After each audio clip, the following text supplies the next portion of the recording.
Hello student, good evening. आज मैं गबन का पार्ट 6 पढ़ाऊँगी, सो ध्यान से सुनिए। हाँ, तुमसे एक सलाह करना चाहता हूँ, पूछूं या ना पूछूं? जालपा को नींद आ रही थी, आंखें बंद किए हुए बोली, अब सोने दो भाई, सवेरे उठना है। रमानाथ, अगर तुम्हारी राय हो तो किसी शराब से के वादे पर गहना बनवा लाऊं, इसमें कोई हर्ज तो नहीं? जालपा की आंखें खुल गई। कितना कठोर प्रश्न था। किसी मेहमान से पूछना, कहिए तो आपके लिए भोजन लाऊं? कितनी बड़ी अशिष्टता है। इसका तो यही आशय है कि मेहमान को खिलाना नहीं चाहते। रमा को चाहिए था कि चीज़ें लाकर जालपा के सामने रख देता। उसके बार बार पूछने पर भी यही कहना चाहिए था कि दाम देकर लाया हूँ। तब वह अलबत्ता खुश होती। इस विषय में उसकी सलाह लेना घाव पर नमक छिड़कना था। रमा की ओर अविश्वास की आंखों से देखकर बोली, मैं तो गहनों के लिए इतनी उत्सुक नहीं हूँ। रमानाथ, नहीं, यह बात नहीं, इसमें क्या हर्ज है कि किसी शराब से चीज़ें ले लूँ, धीरे धीरे उसके रुपए चुका दूंगा। जालपा ने दृढ़ता से कहा, नहीं, मेरे लिए कर्ज लेने की जरूरत नहीं। मैं बेशा नहीं हूँ कि तुम्हें नोच खसोट कर अपना रास्ता लूँ। मुझे तुम्हारे साथ जीना और मरना है। अगर मुझे सारी उम्र बेगहनों के रहना पड़े तो भी मैं कुछ लेने को ना कहूँगी। औरतें गहनों की इतनी भूखी नहीं होती है। घर के प्राणियों को संकट में डालकर गहने पहनने वाली दूसरी होगी। लेकिन तुमने तो पहले कहा था कि जगह बड़ी आमदनी की है। मुझे तो कोई विशेष बचत दिखाई नहीं देती। रामानंद, बचत तो जरूर होती और अच्छी होती, लेकिन जब अहलकारों के मारे बचने भी पाए। सब शैतान सिर पर सवार रहते हैं। मुझे पहले न मालूम था कि यहाँ इतने प्रेतों की पूजा करनी होगी। जालपा, तो अभी कौन सी जल्दी है, बनते रहेंगे धीरे धीरे। रमानाथ, खैर तुम्हारी सलाह है, तब एक आध महीने और चुप रहता हूँ। मैं सबसे पहले कंगन बनवाऊंगा। जालपा ने गदगद होकर कहा, तुम्हारे पास अभी इतने रुपए कहाँ होंगे? रमानाथ, इसका उपाय तो मेरे पास है। तुम्हें कैसा कंगन पसंद है? जालपा अब अपने कृत्रिम संयम को न निभा सकी, अलमारी में से आभूषणों का सूची पत्र निकालकर रमा को दिखाने लगी। इस समय वह इतनी तत्पर थी मानो सोना आकर रखा हुआ है, सुनहर बैठा हुआ है। केवल डिजाइन ही पसंद करना बाकी है। उसने सूची के दो डिजाइन पसंद किए। दोनों वास्तव में बहुत ही सुंदर थे, पर रमा उनका मूल्य देखकर सन्नाटे में आ गया। एक 1,000 का था, दूसरा 800 का। रमानाथ, ऐसी चीज़ें शायद यहाँ भी न बन सके, मगर कल मैं जब सराफे की सैर करूँगा। जालपा ने पुस्तक बंद करते हुए करुण स्वर में कहा, इतने रुपए न जाने तुम्हारे पास कब तक होंगे? बनेंगे नहीं, कौन कोई गहनों के बिना मारा जाता है। रमा को आज इसी उधेड़बुन में बड़ी रात तक नींद न आई। ये जड़ाऊ कंगन इन गोरी गोरी कलाइयों पर कितने खिलेंगे, यह मोह स्वप्न देखते देखते उसे न जाने कब नींद आ गई। दूसरे दिन सवेरे ही रमा ने रमेश बाबू के घर का रास्ता लिया। उनके यहाँ भी जन्माष्टमी में झांकी होती थी। उन्हें स्वयं तो इसमें कोई अनुराग न था, पर उनकी उत्सव मनाती थी, स्वयं उत्सव मनाते थे। उसी की यादगार में अब तक वह उत्सव मनाते जाते थे। रमा को देखकर बोले, आओ जी, रात क्यों नहीं आए? मगर यहाँ गरीबों के घर क्यों आते? सेठ जी की झांकी कैसे छोड़ देते? खूब बाहर रही होगी। रमानाथ, आपकी सी सजावट तो थी नहीं, न थी? हाँ, और सालों से अच्छी थी।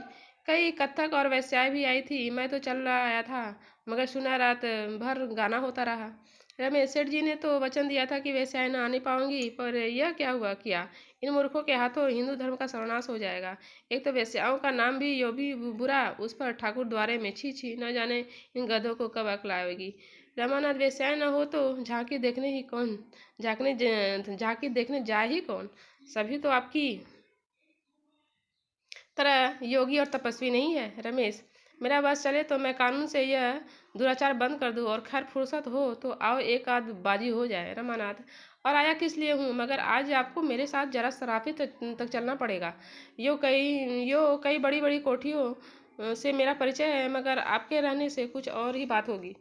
रमेश, चलने को चलूँगा, मगर इस विषय में मैं बिल्कुल कोरा हूँ। न कोई चीज़ बनवाई न खरीदी। तुम्हें क्या कुछ लेना है? रमानाथ, लेना देना क्या है, जरा भाव बताओ, देखूंगा। रमेश, मालूम होता है घर में फटकार पड़ी है। रमानाथ जी, बिल्कुल नहीं, हुआ तो जेवरों का तो नाम तक नहीं लेती। मैं कभी पूछता भी हूँ तो मना कर देती है, लेकिन अपना कर्तव्य तो कुछ होता है। जब से गहने चोरी चले गए एक भी चीज़ नहीं बनी। रमेश, मालूम होता है कमाने का ढंग आ गया, क्यों ना हो, कायस के बच्चे हो, कितने रुपए जोड़ लिए? रमानाथ, रुपए किसके पास है, वादे पर लूँगा। रमेश, इस सख्त में ना पड़ो। जब तक रुपए हाथ में ना हो बाजार की तरफ जाओ ही मत। गहनों से तो बूढ़े नहीं बीवियों का दिल खुश किया करते हैं। सही बात है। बूढ़े नहीं गहनों से तो बूढ़े नई बीवियों का दिल खुश किया करते हैं। बेचारों के पास गहनों के सिवा होता ही क्या है। जवानों के लिए और बहुत से लटके हैं। यूँ मैं चाहूँ तो 2-4 हज़ार का माल दिलवा सकता हूँ, मगर भाई कर्ज की तो लत बुरी है। मैं 2-3 महीने में सब रुपए चुका दूंगा। अगर मुझे इसका विश्वास ना होता तो मैं जिक्र ही न करता। रमेश, 2-3 महीने और सब क्यों नहीं कर जाते। कर्ज से बड़ा पाप दूसरा नहीं, दूसरा कुछ नहीं होता है। न इससे बड़ी विपत्ति दूसरी है। जहाँ एक बार धड़का खुला कि तुम आए दिन शराब की दुकान पर खड़े नजर आओगे। बुरा न मानना, मैं जानता हूँ तुम्हारी आमदनी अच्छी है, पर भविष्य के भरोसे पर और चाहे जो काम करो, लेकिन कर्ज कभी मत लो। गानों का मर्ज न जाने इस दरिद्र देश में कैसे फैल गया। जिन लोगों को भोजन का ठिकाना नहीं, वे भी गानों के पीछे प्राण देते हैं। हर साल अरबों रुपए केवल सोना चांदी खरीदने में व्यय हो जाते हैं। संसार के और किसी देश में इन धातुओं की इतनी खपत नहीं, तो बात क्या है। उन्नत देशों में धन व्यापार में लगता है, जिससे लोगों की परवरिश होती है और धन बढ़ता है। यहाँ धन श्रृंगार में खर्च होता है, उसमें उन्नति और उपकार की जो दो महान शक्तियाँ हैं, उन दोनों ही का अंत हो जाता है। बस यही समझ लो कि जिस देश के लोग जितने ही मूर्ख होंगे, वहाँ जोरों का प्रचार भी उतना ही अधिक होगा। यहाँ तो खैर नाक कान छिदा कर ही रह जाते हैं, मगर ऐसे कई देश भी हैं जहाँ ओट छिद कर लोग गहने पहनते हैं। रामा ने कतुआ से पूछा, वो कौन सा देश है। रमेश, इस समय ठीक याद नहीं आता, पर शायद अफ्रीका हो। हमें यह सुनकर अचंभा होता है, लेकिन अन्य देश वालों के लिए नाक कान का छीदना कुछ कम अचंभे की बात न होगी। बुरा मरज है, बहुत ही बुरा। वह धन जो भोजन में खर्च होना चाहिए, बाल बच्चों को का पेट काट कर गहनों की भेंट कर दिया जाता है। बच्चों को दूध ना मिले न सही, घी की गंध तक उनकी नाक में न पहुँचे न सही, मेवों और फलों के दर्शन उन्हें न हो, कोई परवाह नहीं, पर देवी जी गहने जरूर पहनेंगी और स्वामी जी गहने जरूर बनवाएंगे। 10-10, 20-20 रुपए पाने वाले क्लर्कों को देखता हूँ, जो सड़ी हुई कोठरियों में पशुओं की भांति जीवन काटते हैं। जिन्हें सवेरे का जलपान तक मैसर नहीं होता, उन पर भी गहनों की सनक सवार रहती है। इस प्रथा से हमारा सर्वनाश होता जा रहा है। मैं तो कहता हूँ, यह गुलामी पराधीनता से कहीं बढ़कर है। इसके कारण हमारा कितना आत्मिक, नैतिक, दैहिक, आर्थिक और धार्मिक पतन हो रहा है, इसका अनुमान ब्रह्मा भी नहीं कर सकते।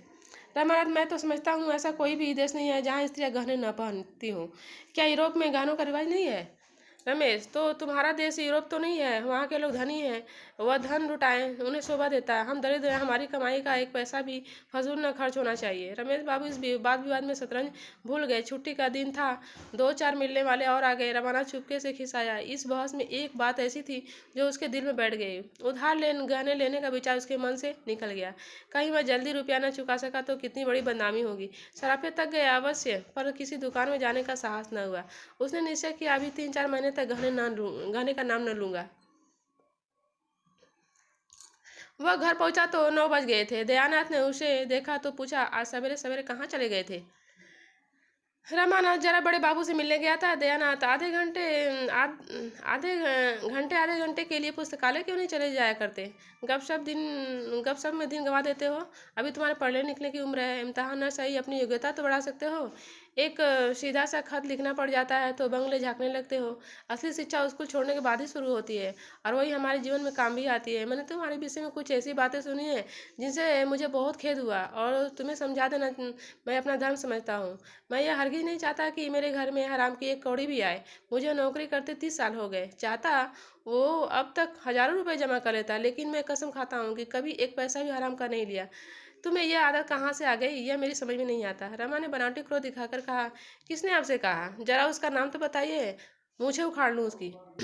दयानाथ, किसी ने भी कहा उससे तुमसे कोई मतलब नहीं। तुम उसकी मुझे उखाड़ लोगे इसलिए बताऊंगा नहीं, लेकिन बात सच है या झूठ है, मैं इतना ही पूछना चाहता हूँ। रमानाथ, बिल्कुल झूठ। दयानाथ, बिल्कुल झूठ। रमानाथ, जी हाँ, बिल्कुल झूठ। दयानाथ, तुम दस्तूरी नहीं लेते। रमानाथ, दस्तूरी रिश्वत नहीं है, सभी लेते हैं और खुल्लम खुल्ला लेते हैं। लोग बिना मांगे आप दे देते हैं, मैं किसी से मांगने नहीं जाता। दयानाथ, सभी खुल्लम खुल्ला दे लेते हैं और लोग बिना मांगे देते हैं, इससे तो रिश्वत की बुराई कम नहीं हो जाती। रामाना, दस्तूरी को बंद कर देना भी मेरे पास की बात नहीं है। मैं खुद न लूँ, लेकिन चपरासी और मुहर्रिर का हाथ तो नहीं पकड़ सकता। 8-8, 9-9 पाने वाले नौकर अगर न ले तो उनका काम ही नहीं चल सकता। मैं खुद न लूँ, पर उन्हें नहीं रोक सकता। दयानंद उदासीन भाव से कहा, मैंने समझा दिया, मानने न मानने का अख्तियार तुम्हें है।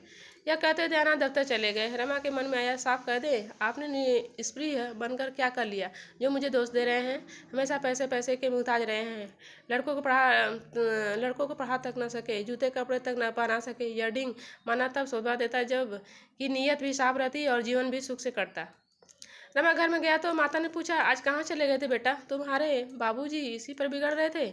रमा, इस पर तो नहीं बिगड़ रहे थे, हाँ उपदेश दे रहे थे कि दस्तूरी मत ले लिया करो, इससे आत्मा दुर्बल होती है और बदनामी होती है।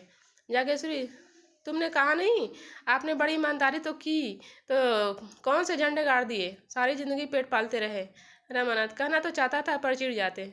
जैसे आप कौड़ी कौड़ी को मोहताज रहे हैं वैसे मुझे भी बनाना चाहते हैं। आपको लेने का शौर तो नहीं है? जब देखा कि यहाँ दाल नहीं गलती तो भगत बन गए। यहाँ ऐसा घोंघा बसंत नहीं है। घोंघा बसंत नहीं है। बनियों से तो रुपए ऐंठने के लिए अक्ल चाहिए, दिल लगी नहीं। जहाँ किसी ने भगतपन किया और उसमें समझ गया बुध है, लेने की तमीज नहीं, क्या करे बेचारा? किसी तरह आंसू तो पोछे।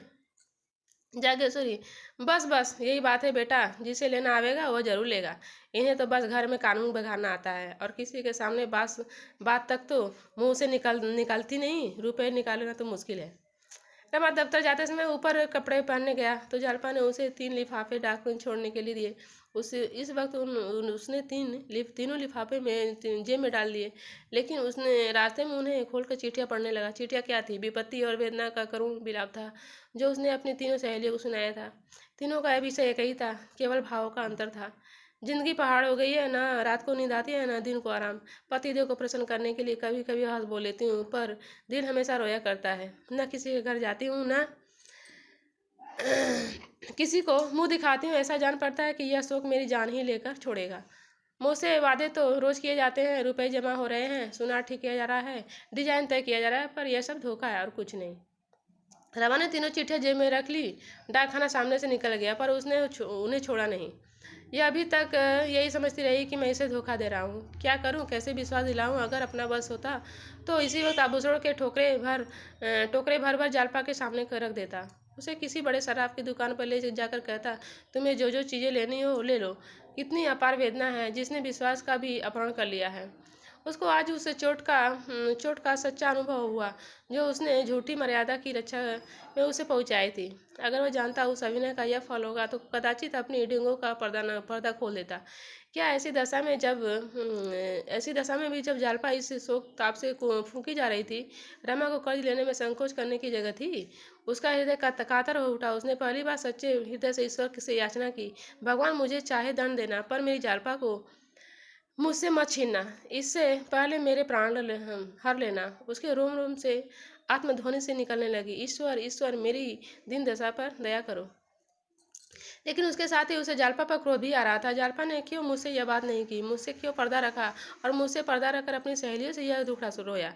बरामदे में माल तौला जा रहा था, मेज पर रुपए पैसे रखे जा रहे थे और रमा चिंता में डूबा बैठा हुआ था। किससे सलाह ले?